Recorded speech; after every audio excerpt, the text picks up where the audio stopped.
This is We the Sales Engineers podcast, show 230. Welcome to We the SEs podcast, the show for sales engineers by sales engineers with your host, Ramsey Majaba. What's up, SE Nation? Welcome back to another episode, and I have a great guest. The good thing about my podcast, at least the good thing for me about my podcast, and hopefully you agree, is I get to talk to people from different backgrounds, not necessarily in sales engineering. I mean, I like to talk to sales engineers, definitely. Easiest bunch of people to talk to, mainly because I know what they go through. But it's also good to talk to people from outside, like from sales, pure sales, like last week's episode. Or CRO of a company. I'm trying to get some on the podcast just to have that discussion of like, what does a CRO do and why are they called CRO? Anyways, today's guest is Dan Caffarey. I've had discussions with Dan a while back. He's active on LinkedIn.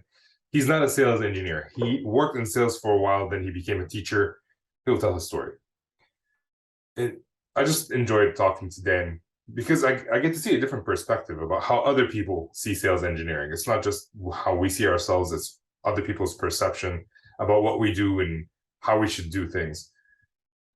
But Dan is the communications guy. I mean, he doesn't call himself that, but he focuses on communication, especially for non-native English speakers, which I'm not a native English speaker.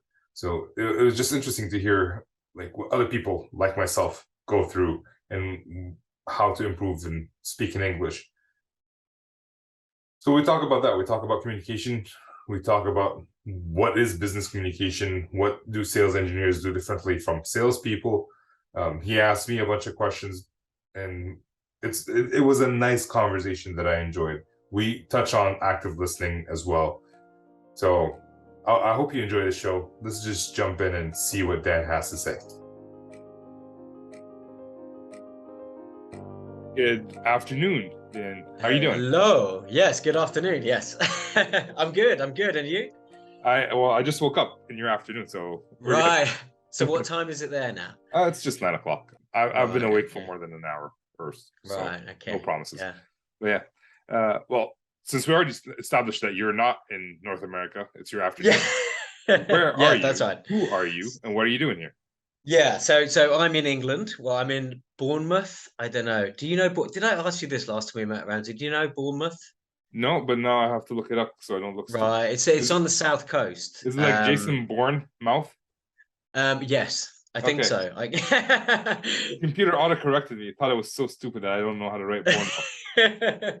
Yeah, so I'm on the south coast of the UK. If you come to the UK, it's the best beach.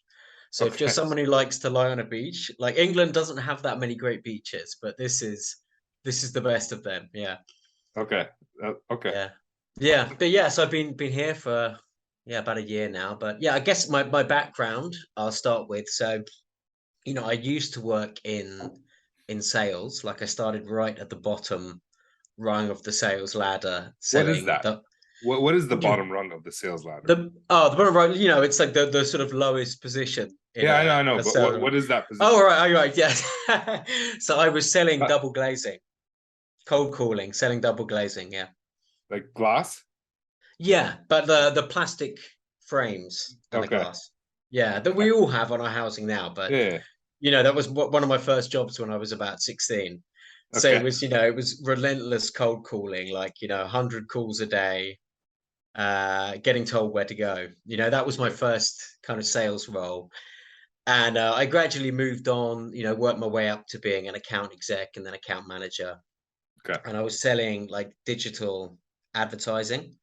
Actually, back when it was quite new, right? So if you can imagine a time when digital advertising wasn't such a thing, right? I was actually imagine a time. Yeah, obviously it's not as complex a technical role as a sales engineer for sure, but I was going out there with an iPad, explaining how advertising on iPads work and the benefits of doing this essentially. So I did that, until my mid-20s, and then I decided to have a complete change of career, and I retrained as a language teacher. And then I went off around the world. I lived in Cambodia, and then Brazil, and then in Thailand. And then I came back to the UK about 4.5 years ago. Yeah. But now I run my own sort of online business, teaching business communication. And, over recent times, I started working with more and more sales engineers of all different stripes, right? Which confused me so much at the moment, at the beginning, rather, because I was like, I started to realize that these people, they're all essentially doing a similar job, but with completely different job titles. Right. Yeah. So yeah, and now my position is that I help out sales engineers, solution engineers in their communication skills. So that can be, whether it's improving their presentation skills or the other kind of communication skills you need to be good at business. Okay. All right. So comment on a couple of questions. We'll go through them. I read your post. It sounded like some people thought it wasn't a career change. It was more like a meltdown.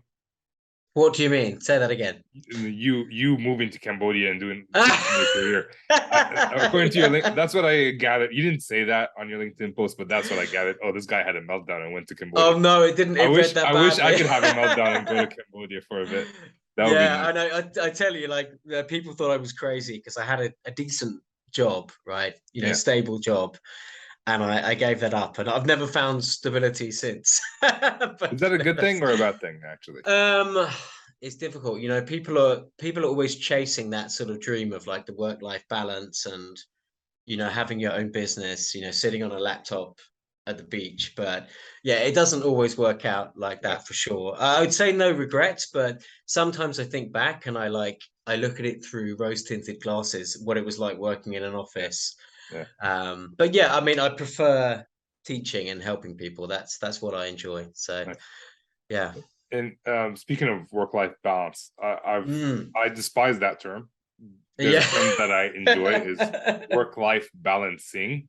Right. Okay. Yeah. Because it feels like people expect work-life balance and it's just going to happen. It's going to balance itself out.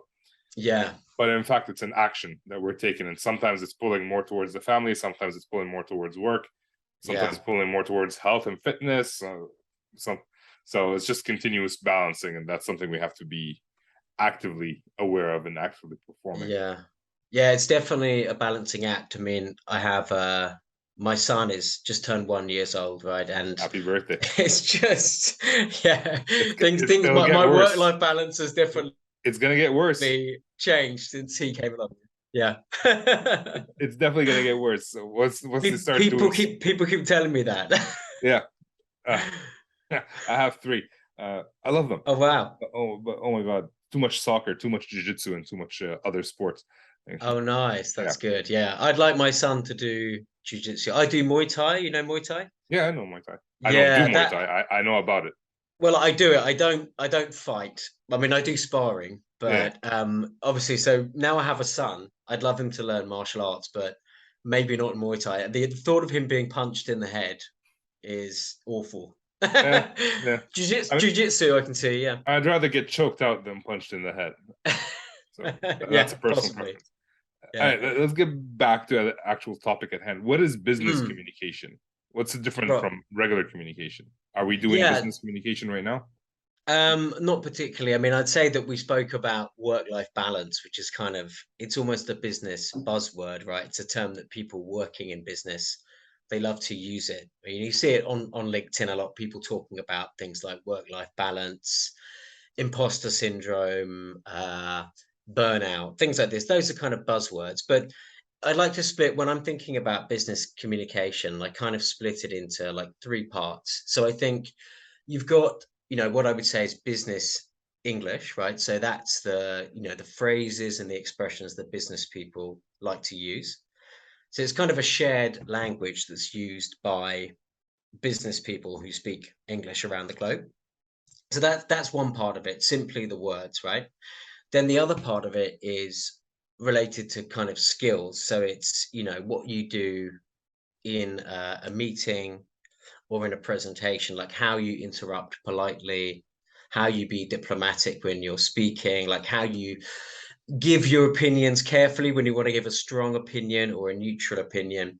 And then the third part of it, which is connected to that, is to be a good business communicator, you need to think carefully about the kind of relationships you have with the people that you're speaking to.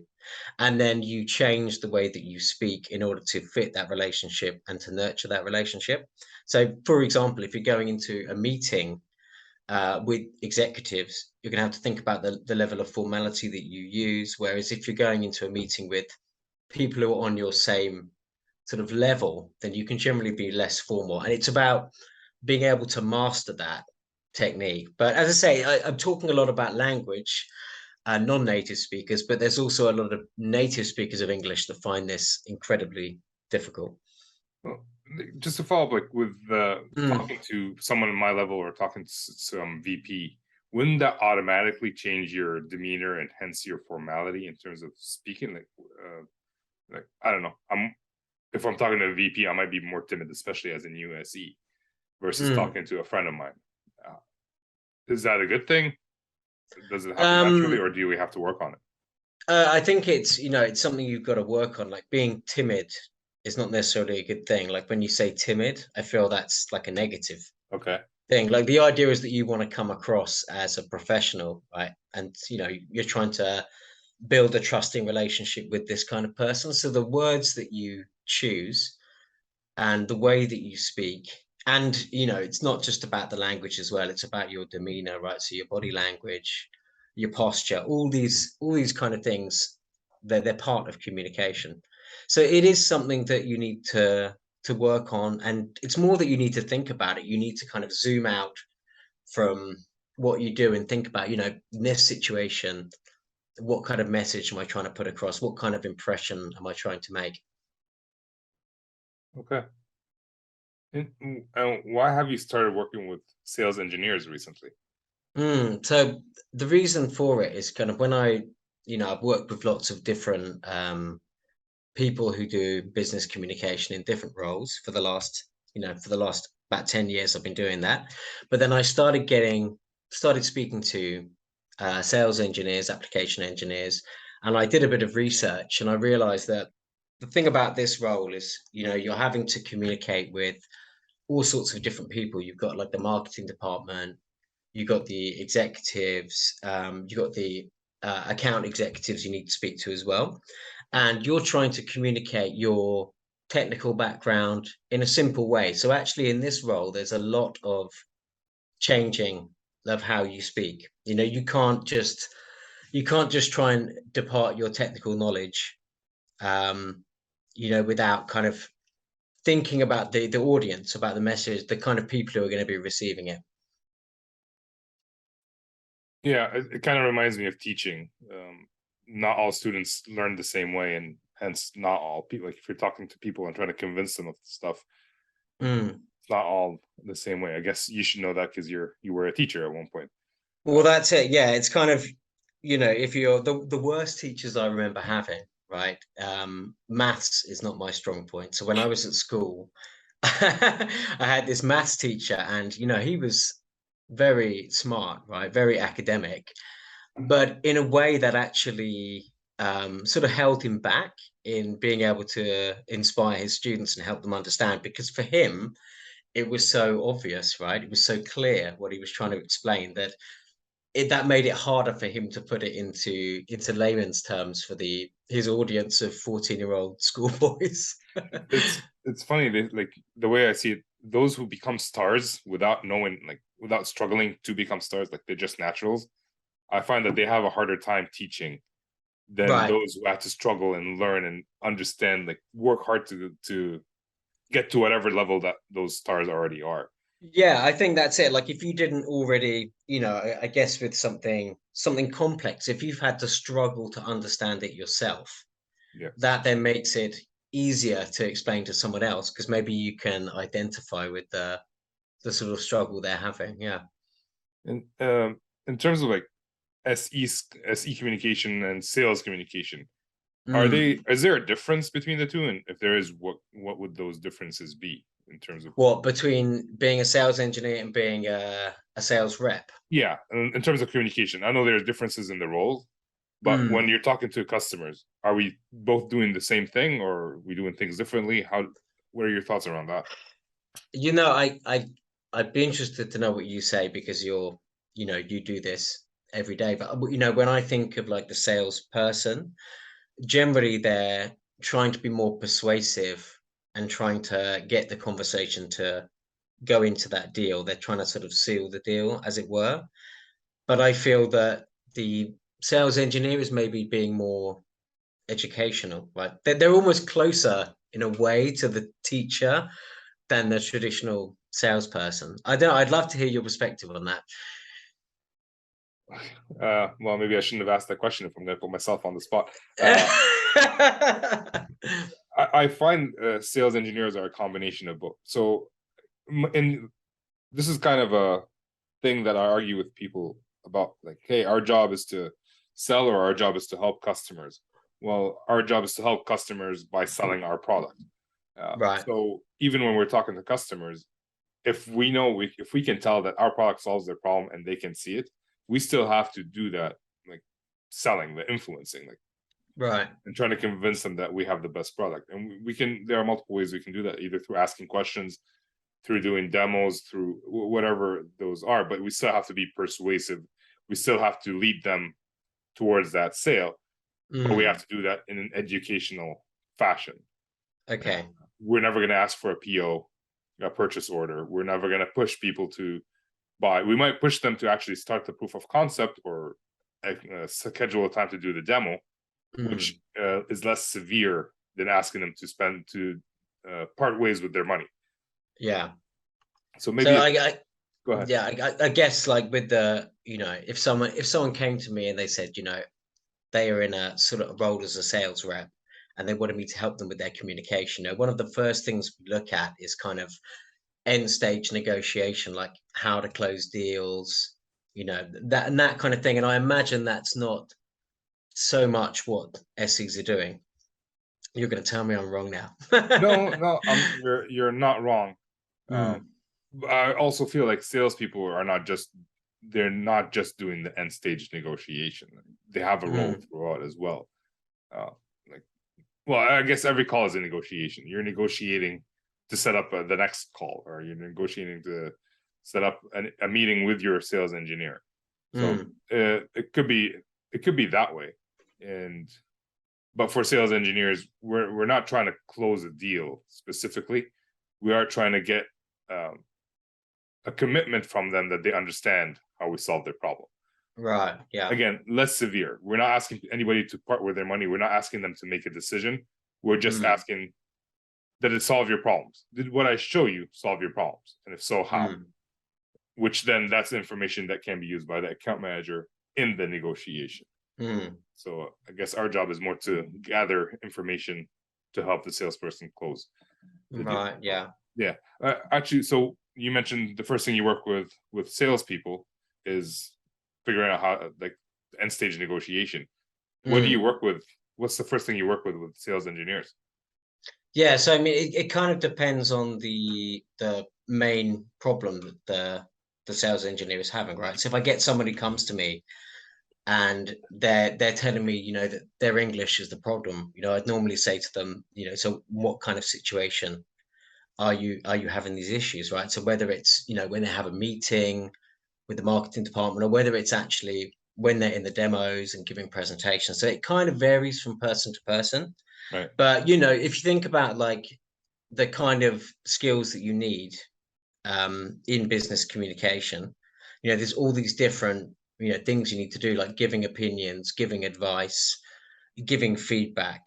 And it may be that when I speak to someone, they just say that they struggle, or they feel that they're too kind of blunt when they're given the information. They're not diplomatic enough. So so yeah, it as I say, it does vary from person to person. But, like, for me, the more I understand about what someone does, the more I can help them. So whenever I work with someone, we spend the first like hour just me really drilling down, what is it that's stopping you here? What is the biggest problem for you? I want to You push look like back. this. Is this resonating? No, what's wrong with being blunt? Okay, I think it depends, like, business communication is generally, in the sort of Western style, quite it's not too direct, especially with Brits, right? We're very kind of careful about how we speak. But there is, I get what you mean, right? There is, you can overdo that. Well, yeah. So like I'm blunt, but I kind of when I am blunt, there's a joke within that blunt to ease the bluntness. Right. Okay. I guess it's kind of like I was interviewing someone on the podcast, and he said, like, I had a question, the best question ever set up, and ready to follow up with that person, and then he immediately answers the question without me asking it, and I'm like, he just took it away from me. So I looked at him and said, I don't like you right now, and then I smiled, and he got confused because I've never met him. The first time I'm interviewing on the podcast, and he's like, oh, you're joking. I think like if you can use humor well, I mean that's like a really good way to kind of ease communication, but not all people are as good at that, you know, as you clearly are. Well, yeah, I guess different people have different skills. Like sometimes I don't know how to shut it off, which is a bad thing. So I guess that brings me to my next question. What are some of the common issues that you do have to work with sales engineers? Like, you know, I guess I'll stop there. What are some of the common issues that you do help sales engineers? Right. Okay, so if we're thinking about like related to language, so if we're talking about kind of the expressions that you use, it's people kind of using expressions that are, you know, they're not accurate or they're not clear, or also because, you know, accurate use of language helps build trust. For example, if you're like dealing with a client by email and you're making lots of errors in the emails, then that a lot of people, especially if they're native speakers, would say, you know, they look at that and that automatically makes them think this person, you know, doesn't necessarily know what they're talking about, or maybe they're not the most senior person I need to speak to. So that's one particular area. I think also when it comes to like presenting, you know, or giving demonstrations, people, they tend to just sort of waffle too much. You know what I mean by waffle? Yeah. Like they just talk too much, and it's a very sort of one-way thing, right? It's like being barraged with information. Yeah. So I think it's kind of looking at how you can, you know, if we're moving on to like presentation skills, looking at how you can sort of give a roadmap to someone about what you're going to talk about and make it easier for them to understand. Yeah, I think they're probably two of the main problems that people have. So it's language use, and then it's the actual skills of how to deliver a good presentation. So how hard is it for the first one, like sending an email full of typos? How hard is it to fix? And I use Grammarly, and it does most of the work for me. I think with emails, it's like obviously spelling mistakes is the is the kind of simple example, but also like understanding kind of the format of an email, like how to send to send a formal email for someone that you've met the first time, right? Your first communication with them. You need to follow like the organizational structure. You need to have the right level of formality. But then as you get to know someone, that level of formality normally drops down. But again, that's what I'm saying about business communication, right? It depends on the relationship with the person. And you'd be amazed, a lot of people, like, they don't sort of conceive of that even in that first email, and that can give off the worst impression when you're trying to sort of build a good business relationship. Like, hey dude is not a good start to an email. It's not the best way to start it. Have you seen people translate their own native sayings into English? Yeah, I mean, that happens a lot of the time. Like a lot of the problems people have, right, if English is not their first language and they're not, you know, they're kind of at this level that a lot of people get to, you know, they call it the intermediate plateau. So they've got a good enough level of English to land them the job. Yeah. But then to get to that sort of higher level, they need to stop any kind of translation in their head. And what happens when you translate in your head first, you often end up making these sort of lengthy sentences, right, that are not clear and confusing. And obviously that's something you want to avoid. A friend of mine literally translates word for word. You can see it if someone does it on Google Translate. It's kind of so we have a saying in Lebanon, like it's a nice saying, like, hey, I'll do it for you just because you're kind. And if you translate whatever the word for word, it's because of the blackness of your eyes, I will do it. Right. And I had to put the accent in there. And if you say that to people, they'll have no idea what you're talking about. Only other Lebanese in the group. Well, it's like, what's he doing? He's ruining our culture, right? But yeah, it does happen. Yeah. Okay. So I'm thinking about this. Like, how can people understand? I mean, I guess that's what you do. You help people understand what's the right time to send what email, or the formality level of each email.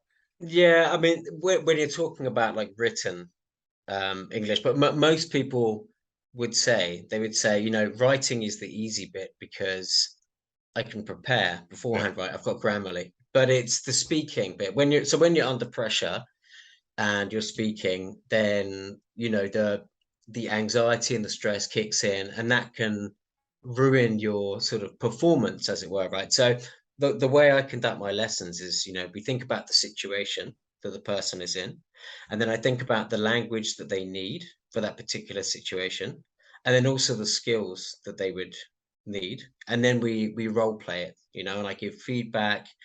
And each time you kind of role play it in a sort of a safe environment where you can get some feedback on what you're doing, that allows you to sort of step up your game essentially in how you communicate, and also step up your confidence level.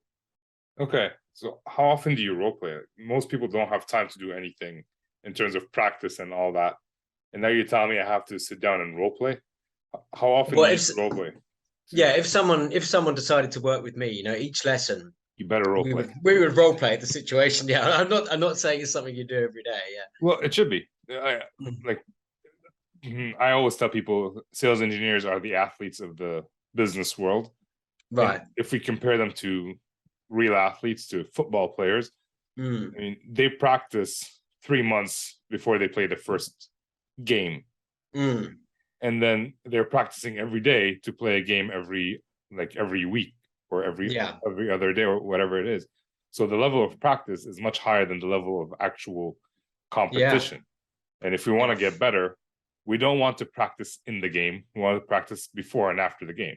And then, that's what I'm saying about the role play. You want to practice in an environment where when you make a mistake, right, it's not a problem. Someone can give you some honest feedback, about that's maybe not the best way to say it.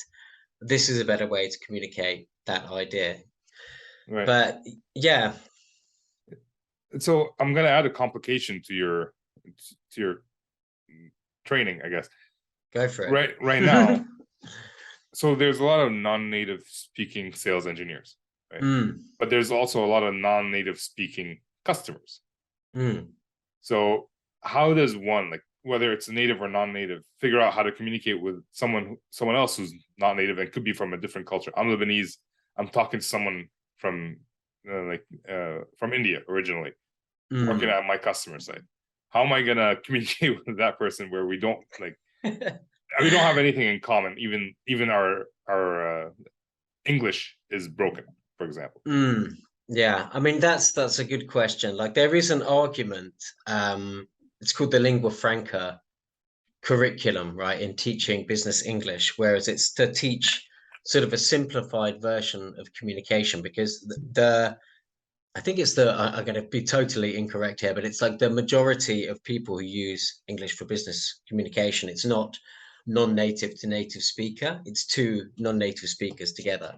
So there is that argument, but I think you'll find if you speak to most people I speak to, they see, having a good level of English as sort of a life skill. It's not just the skill to get by in their day-to-day work. It's the skill that can take them forward in their career, will help them when they're applying for the job at the next company.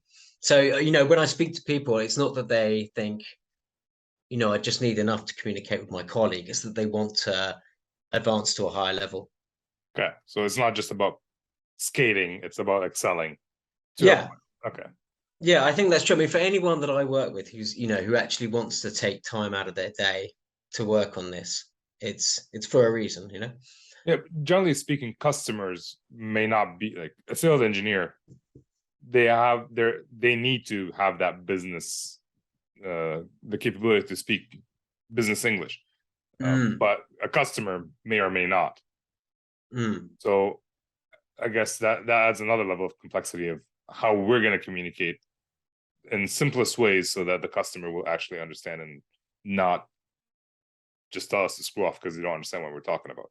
Yeah, I think, you want to keep your message simple and clear. But, if English is not your first language and then you're I think the temptation for people when they think about business communication is to overcomplicate. Yeah. And actually that is the opposite of what you want, especially when you're speaking with someone and English is not their first language. Yeah.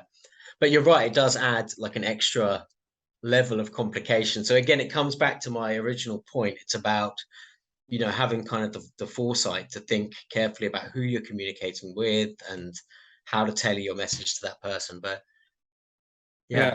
I mean, I want to kind of emphasize what you just said. Like those people who are trying to learn English, they're learning, they want to excel. And I noticed that for non-native speaking English, their vocabulary, for some reason, and I might be generalizing, is much larger than the vocabulary of native speaking English for some reason. It's just getting those words at the right time is the hard part. Well, that's it. And also the combination of words, right? So, I speak to a lot of people and they tell me, I want to sound natural, or they say, I want to sound fluent.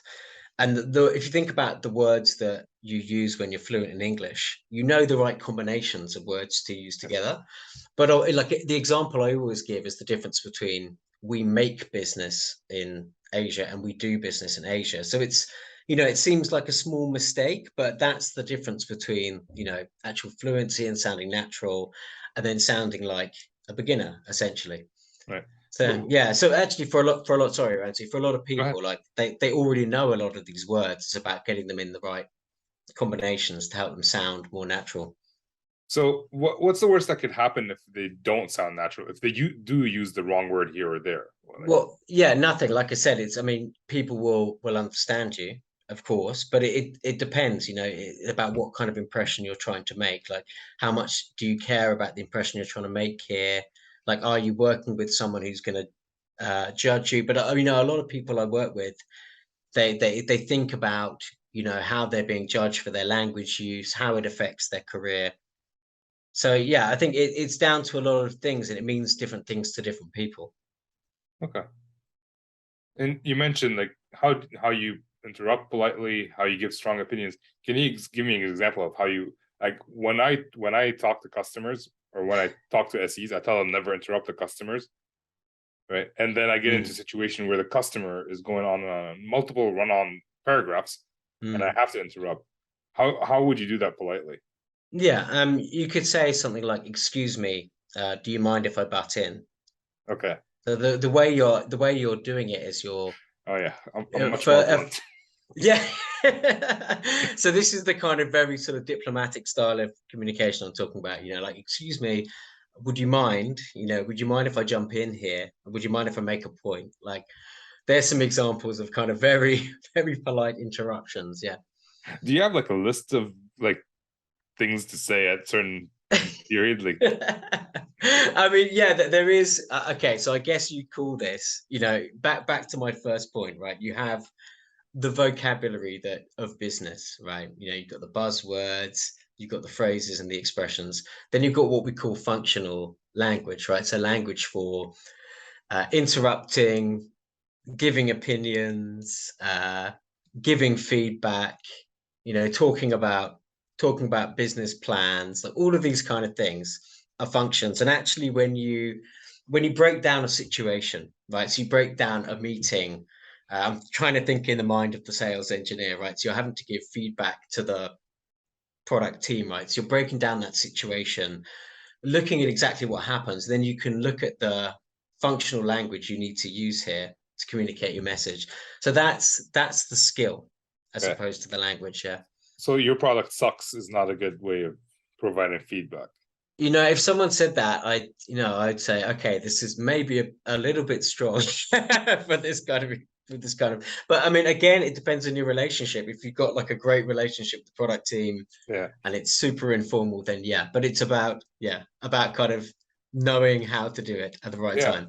I like that. Like, it's all about selling as well, right? Internally, right? Yeah. And that's where like sales and sales engineers come together in terms of the way they speak, because they both have the same requirements. It's just sales engineers have a little bit more credibility because they know the technology. And right, okay. that could be just a misconception about salespeople. But generally speaking, product people, like sales engineers, unless the salesperson is closing deals for them, because now they get the Right.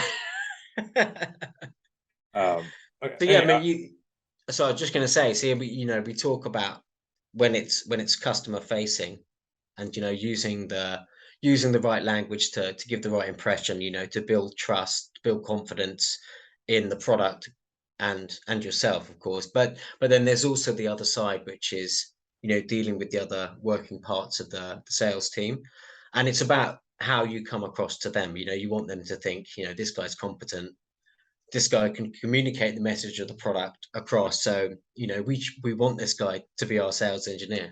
Right. And one thing that I think non-native speakers might be better at than native speakers, because they need more time to think, is listening. I don't know if that's right or wrong. I just came up with that on the spot. Okay. But actually, let me ask you that. Like, do you find non-native speakers good at listening to the customers, just because they have to listen to be able, like, to absorb all the information and answer questions? Actually, so I was speaking to a lady yesterday, and she said to me that the problem she finds is that when she's in a meeting with the native speakers, they're too eager to talk and make decisions about things. She doesn't think they think things through enough. And for her, she said, because it takes me a bit of time to listen and to understand, what she really wants to be able to do is to paraphrase back and to ask good clarification questions so that she can make an informed decision. And so I guess that kind of speaks to what you're saying. Maybe if she was a native speaker, she'd be with the rest of the crowd, like rushing through decisions, giving their opinions. So how do you teach native speakers? I don't know if you work with native speakers, but if I don't work. Yeah, I don't work with native speakers, but that's not to say that native speakers don't need to work on this, right? There's a lot of people who are not good communicators in general. Yeah, I mean, so a big part of communication I find is listening, and we all say that, oh, you have to be good at listening, you have to do active listening, but no one tells us how. It's a buzzword, right? Yeah, like be an active listener. Okay. Yeah. Now what? Right. Yeah. Okay. So I think if I had to like break down, if someone said to me, Dan, I want to learn how to be an active listener. Like, part of it is it's about like showing that you've heard other people, right? So phrases, oh, I understand, I hear you, kind of showing that you've heard what other people are saying, and then also good clarification. Do you mind if I interrupt? Yeah. That worked. Okay. I used that polite way of interrupting. I didn't even notice. So, but the first part of it is actually listening. I mean, in order to paraphrase what customers are saying, we actually have to sit down and listen. And a lot of times, like what I was doing when you were talking, I wasn't listening to you because I wanted to. Right. Okay. Like I just did that mistake right now because I was eager to ask you that question. So maybe you broke the first rule of active listening, which is actually listen. But sometimes it's hard, especially for, like, if I'm sitting in a meeting with a bunch of people, I might zone out. Like if there's 10 people in the room and they're all talking to each other, and then as an SE they bring me in, it's like, hey Ramsey, what do you think? I'm like, sorry, I was in a tunnel. Could you repeat the question? As I'm sitting in the room with them. Right? Yeah. So how do we overcome, whether we're tired, we're unfocused, how do we actually get to sit down and listen to what the zoning out part? I mean, that's difficult. I would say for someone who's worried about whether they can be able to catch all the information in the meeting, is to sort of prepare beforehand, prepare and sort of sit down and think about what information you're going to encounter in the meeting. And that way your mind is sort of, it's mentally prepared to receive the information, but then also prepare clarification questions for if you miss something. Like a lot of people tell me, the worst thing for them in a meeting when they haven't heard something is having to say, excuse me, can you say that again? But there's obviously a lot of different ways that we can do that, and different ways we can ask people to repeat themselves, or if they're not being clear, that make it easier for you to actively listen, I suppose. So yeah, two things: preparation for what you're going to hear, and then the tools for if you don't hear. So for me personally, and I hate to admit this, but maybe for the first 50 episodes of the podcast, I would look like I'm listening. And sometimes I would, I had a new baby and we're not sleeping all night, so I'm giving myself excuses. Anyways, there were some situations where I would notice that this person said something important. I have no idea what they said, and now I have to wing it. The way that what worked for me personally, and maybe people want to try it, is actually taking notes. Like when you're talking, you see me sometimes going on the side and writing down questions or taking notes about what you just said. That has helped me focus a little bit more. Right. Yeah. And I use my computer, not a paper in front of me, because I don't want to start doodling. So will that happen? Is that well, oh yeah, it happens. And even on a computer, I might just end up on LinkedIn, so trying to respond to Dan's latest question. Yeah. It's something that we have to actively work on, I guess. Yeah. But yeah, I mean that's where they call it active listening, I suppose. Like preparation, like thinking about, how to sort of be quiet and engage rather than rushing to interrupt. Another sort of part of it, I guess, is feedback when other people are talking. Like it seems simple, but obviously if you're from a different culture, you maybe don't know how to give off those signals when other people are talking to show that you're interested, right? So you go kind of really, the sort of body language thing. I made that sound really sarcastic, but you know what I mean. Like, I hear you. I hear you. Yeah. I just used all three that you've used. I noticed that time. Yeah. Okay. Cool. So we're about to move on to the not so fire on, but I know like you're working with SEs and it's kind of, I don't know how new it is for you, but it's newer than working with salespeople. So if you have any questions you want to ask, I'm putting you on the spot right now. Yeah. If you're curious about anything, I'm happy to answer it. Yeah, I'd say like for you in the role of an SE, like what is the biggest kind of communication challenge? Like if you think back to when you first started, what was the thing that was most difficult in terms of, working with these people, having to do the demos? Yeah. From a communication perspective, I like to wing things. Like I don't like to script my demos and all that. Right. Which meant in the middle of the demo, if I haven't practiced enough, the words would escape me. Like I would start mumbling and stumbling and umming and ahhing and doing all that. And that was one of the biggest things. And the way I solved it is just by practicing over and over, and then forgiving myself if the immigrant comes out and I forget a word or something like that. And the way I did that and I've done it on several podcasts or several conversations where I forget a word and I'll say, "Oh, look, the immigrant is coming out." I make a joke about it, and everybody laughs, which gives me time. And I guess humor. Like, I thought I had to be too formal. I don't care who you are, at what level of, I guess, organization you are. If you're a VP, some humor is appreciated, and for sure would change. But I found that adding humor to anything that I do with my customers just allows me to build a better relationship with them. Oh, and then figuring out who doesn't like humor. Right? Yeah, I think that's a really good point. Like it's some people feel they have to use it, and I think that's the worst thing if you try and force humor, right? But if you're naturally funny and you're good at like sort of quips and saying things off the cuff, then it works so well. It works. I'd never try and teach someone how to be humorous. That would be awful. Well, so the way I've taught people to be humorous, and I learned that from somebody else. I'll leave a link to his book in the show notes. But if you want to be funny, you don't have to be funny. You can have something funny on the screen. Like you can have a funny slide in between your slides right? That's surprising people, right? And you can allow other people to be funny. You can put quotes from funny people, or you can be funny by association if you don't have the humor. The problem that I have is sometimes I joke so much. Like the first time it didn't land, I joke again the second time, and I needed to learn when to stop joking, right? Which is very hard for me. Like it's like Yeah. I would get angry, like, hey, why aren't they laughing? What the hell, right? I don't want to talk to these people anymore. But then it's like, but they're your customers. You have to talk to them. Like you have a choice. So I have another question. What would you say is the most common sort of mistake, the most common communication mistake that people make, or areas where people can improve, just from what you've seen? And that can be native speakers of English and non-native too. Yeah, because I've seen some terrible presentations from native speakers in my time in sales. Oh, you want one of those? So you mentioned with that in one of your videos, like reading off the slide.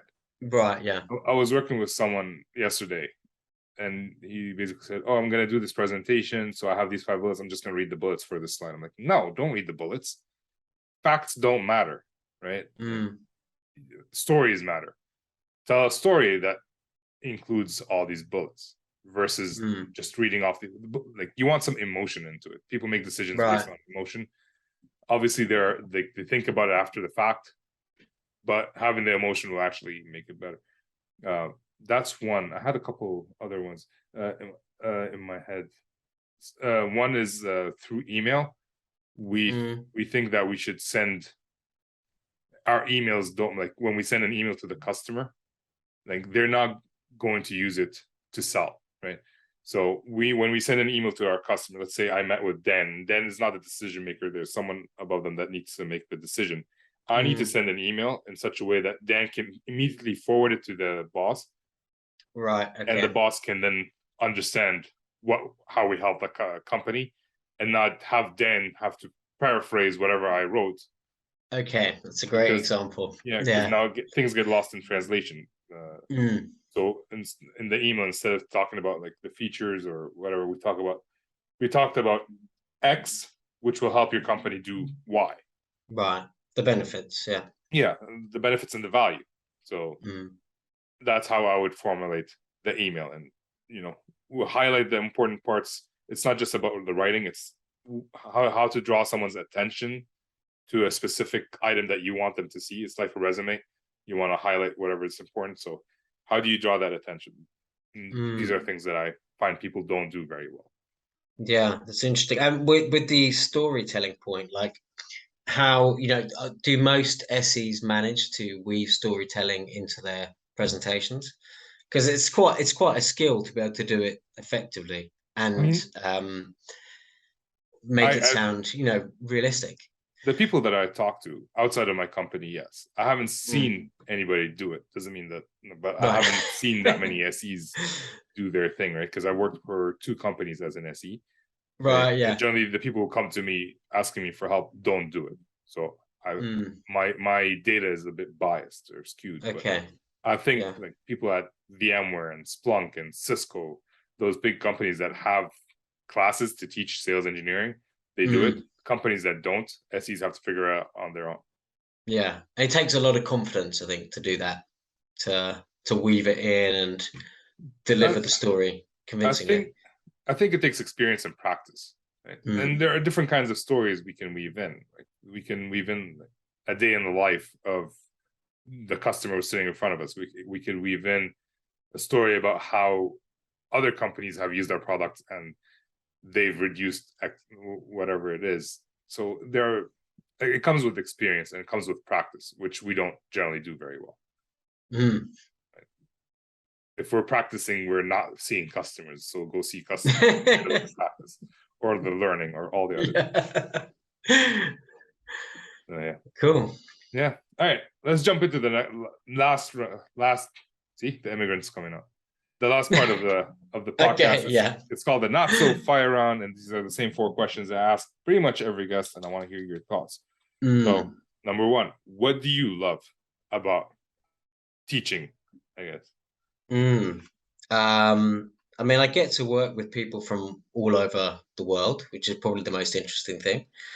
Getting to learn a bit about the culture, getting to do something that's, it's different each time. Like I said, people have a lot of the same challenges when it comes to communication, like whether it's the language or the skills, but everyone's affected in a different way? You know, is it affecting them getting a job? You know, is it affecting their chances to move abroad, you know, to come to the US or the UK? So I do, in my own way, get to actually help people achieve things in their life, which is pretty awesome. I agree with that And assessment. I'd say, Ramsey, like the greatest thing about, you know, just working with one group of people is, like, for me, it's obviously it's a learning experience too, because I'm not a sales engineer, but like the more I work with people, the more I understand, the easier it becomes for me to help them. So that's also a good thing about this job. Yeah. I love all the questions you ask on LinkedIn. Like, so a lot of people try to pretend like, oh, we're the experts in everything. You, for some reason, you like most of your posts, although like a lot of them are informational, a lot of them as well are just questions you're asking the pre-sales community. So yeah, it's cool. Like, I mean, there's a lot for me to learn, you know. It's interesting, like, you know, looking at it, I'm kind of like, I saw a job advertised for a sales engineer for education tech, and I thought, well, I might be quite good at that role, actually. Like, I've got kind of the right background, like the sales and the education background. So who knows? Maybe I'll end up as a sales engineer in the future. If you need a coach, let me know. Yeah. All right. So what would you change about like what you do today? How would you think you can make it more better for your customers? Oh, right. Yeah. I thought you were going to say for me. How would I change? Well, how would you change it for you? Oh, yeah. Okay. For me, the one thing I find difficult about like my job, and you know, it's all very, I'm like a one-man band, you know, I work online. So I definitely miss the sort of human contact, you know. I mean, maybe that's one thing I'd change. I like to have the opportunity to meet with more of my clients face to face. Like, and when I say face to face, I don't mean like this. I mean in a room together, because I've done both, right? I've done classroom teaching, I've done one-to-one teaching in a room with my client, and then I've done it on Zoom. And there is a difference in there is some sort of difference there. It's like you can't put your finger on it, to the sort of different level of, yeah, I guess maybe the relationship you build. It's quicker to build a relationship when the person is in the room, right? So I think that's what I changed. But then obviously you've got to weigh that up against the huge benefits to being able to just log on. And, you know, if you're a busy person, you say, I want to take 1 hour chat with Dan about my communication problems, and you know, you can do it at whatever time, providing I'm available, right? Well, yeah, like you don't have to drive for half hour. Right? Yeah. Oh, yeah. For me, I mean, I struggle with that. Like, I know that meeting customers in person is better than on Zoom. Yeah. But dude, I can meet 3 customers on Zoom and only one in person. Yeah, no one's got time for it these days. That's a balance that we're gonna have to do. Yeah. It never used to be an option. All my customers are 20 minutes away from me. Yeah. I could, well, without traffic. So I don't know. There's a lot of like debate. I see it on LinkedIn about, you know, the working from home versus working in the office. What's more beneficial? I've done both, and working from home, it's definitely, I'm not sure it's 100% healthy to do it all the time. You know, like that's what I'd say. Like about your, I would agree with that. I think working from home is more efficient. It's just bad on the soul, I find. Like, as an introvert, exactly. An introvert is saying this. Like, I can go for months without seeing a single human being, and I'll be fine. Yeah, I just see my fiance and my kid. That's about it. And the guys at my Muay Thai gym. That's about it. Yeah. Nice. Yeah. So I think we need that. At least the option. I want the option, right? Like, it's just nice to have the option. I don't like to be forced to do anything. But having the option to do it, I might take advantage of it. Yeah, definitely.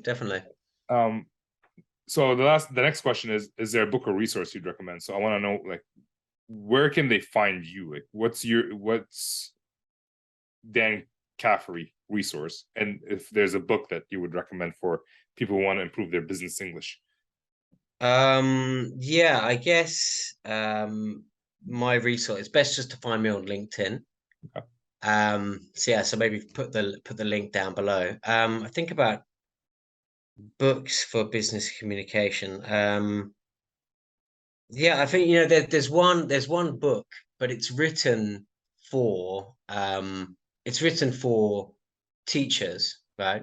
But it's actually Like it's something that you could work through as a non-native speaker. It's not particularly complicated, but it's called About Language by Scott Thornberry.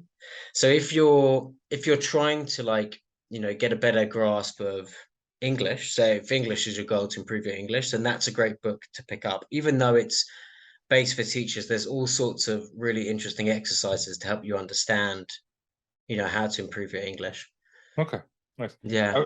I feel like we left out a big portion of the world that doesn't speak English, but maybe they can use the same concepts that we talked about today for their own benefit as well. Yeah. All right. The last question of the not so fire round: is there a habit other than Muay Thai that you're working on to improve in your personal or professional life? Yeah, like reducing stress. Like, good luck. That's a killer for me. Like, how are you doing that? Exercise. Okay. Yeah, exercise is my main one. I do Wim Hof breathing as well. Do you know Wim Hof? I've heard of him. I have never done Wim Hof breathing. And the cold exposure as well. So I was going swimming in the sea all through winter. I live in Canada. Wait a minute. I've got to add a caveat to that, because when I say swimming, I mean running in for like about 2 minutes and then getting the hell out of there. I live in Canada. I'm exposed to the cold all the time. So yeah. It's 16 degrees Celsius right now outside in the middle of summer. Really? Okay. Yeah.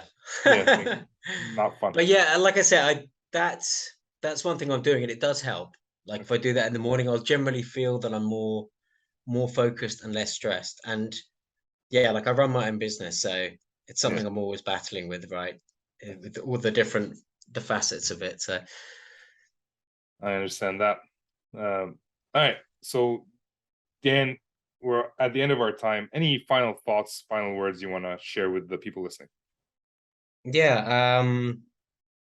I think, like, if you're sort of worried about your, like, how you communicate or your English level, a good thing is just to think about the different situations, where you use English, how you're using it, and try and work out where the root of the problem is. Is it down to your confidence, or is it that you feel you don't have enough language? But I think what I often say after speaking to people, when they come to me and they'll say the problem is I don't have enough vocabulary, right? And I'll say, I think that's only half of it, right? When it comes to good communication, it's, you can know all of the words, right? There's a lot of people who know all of the words, but they're still not very good communicators. So it's about working on the actual skills and then getting in some opportunity to practice in a safe environment is what I'd say. Don't make the mistakes on the field. Right.